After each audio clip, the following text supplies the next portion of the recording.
আমাদের জামালপুরের রৌমারী বিলের সেই ভাইরাল জায়গা ফুলকিতে আজকে চলে গিয়েছিলাম। কিভাবে গেলাম, কি করলাম সব কিছু থাকবে এই ব্লগে। হ্যালো এভরিওয়ান, কি অবস্থা সবার, সবাই কেমন আছেন? আই হোপ সবাই অনেক বেশি ভালো আছেন। নতুন আরেকটি ব্লগে সবাইকে ওয়েলকাম জানাচ্ছি। রৌমারী বিলে আমার কখনোই যাওয়া হয়নি, এটাই প্রথম।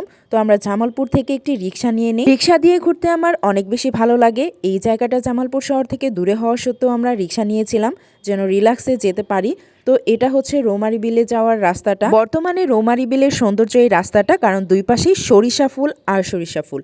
তো আমরা ফুলকিতে চলে এসেছি। এটা হচ্ছে সেই ভাইরাল পয়েন্ট, সবাই অনেক অনেক ছবি তুলতেছে, ভিডিও করতেছে।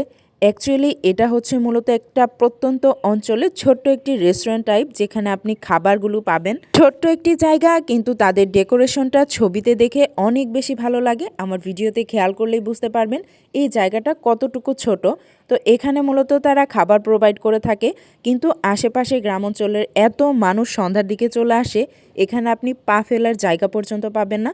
আমার ভিডিওতে লক্ষ্য করলেই দেখতে পারবেন কি পরিমাণ মানুষ ছিল এখানে ছবি তোলার জন্য বা ভিডিও করার জন্য। প্রত্যেকটা পয়েন্টে আপনাকে অনেকক্ষণ দাঁড়িয়ে থাকতে হয়।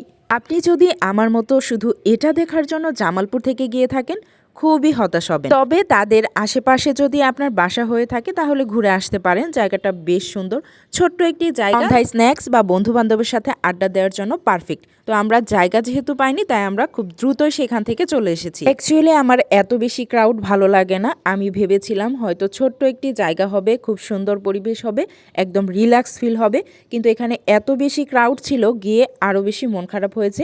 কিন্তু জায়গাটা বেশ সুন্দর। জামালপুর থেকে গিয়েছিলাম তো তাই একটু খারাপ লেগেছে। তবে আপনারা যেতে পারেন এবং সেখানে গিয়ে আপনাদের কেমন লেগেছে অবশ্যই রিভিউটা আমার সাথে শেয়ার করবেন। তো আজকে এ পর্যন্তই, দেখা হবে নেক্সট কোনো ভিডিওতে। সে পর্যন্ত সবাই ভালো থাকবেন। আল্লাহ হাফেজ।